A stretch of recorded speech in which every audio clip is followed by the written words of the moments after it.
Hello អរុនសួស្តីអ្នកទាំងអស់គ្នាព្រឹកព្រលឹមថ្ងៃសម្រាប់ចុងបនទៀន holiday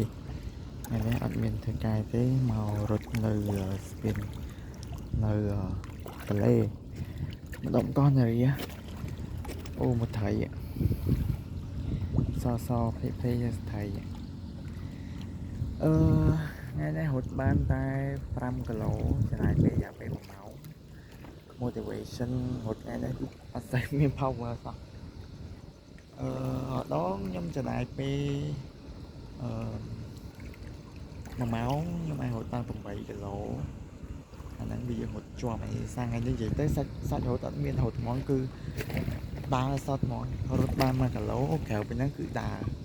អត់មានរត់ទេដើរច្រើនជាងរត់ហើយរយៈពេល1ម៉ោងគឺបានតែ5គីឡូគត់ហើយជាអាចថាពេលរសៀលខ្ញុំអាចឆ្លៀតពេលយក5គីឡូទៀតអញ្ចឹងថ្ងៃហ្នឹងអាចយកបាន10គីឡូអញ្ចឹងអ្នកទាំងអស់គ្នាកុំភ្លេចហាត់ប្រាណទាំងអស់គ្នាការរត់ថាប្រភេទកីឡាអីក៏ដោយឲ្យតែជាប្រភេទកីឡាដែលអ្នកទាំងអស់គ្នាគិតថាចូលចិត្តឬក៏អាចលេងឬក៏ហាត់ទៅ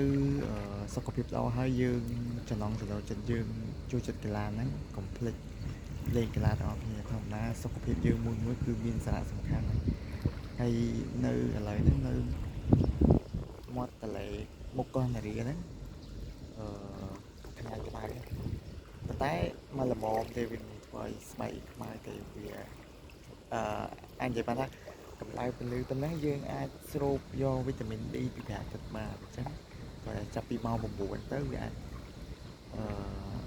ប៉ះពាល់ដល់ស្បែកយើងប៉ុន្តែស្បែកស្មានេះវាអត់អីទេ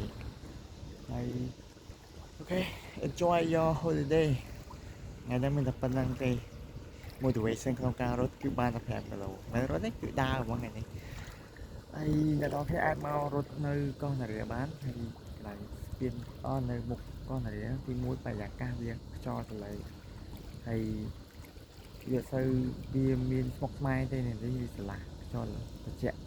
តែអ្នកនរគ្នាអាចមករត់នៅនេះបានមានតែប៉ុណ្្នឹងបាយបាយជួបគ្នាវីដេអូក្រោយ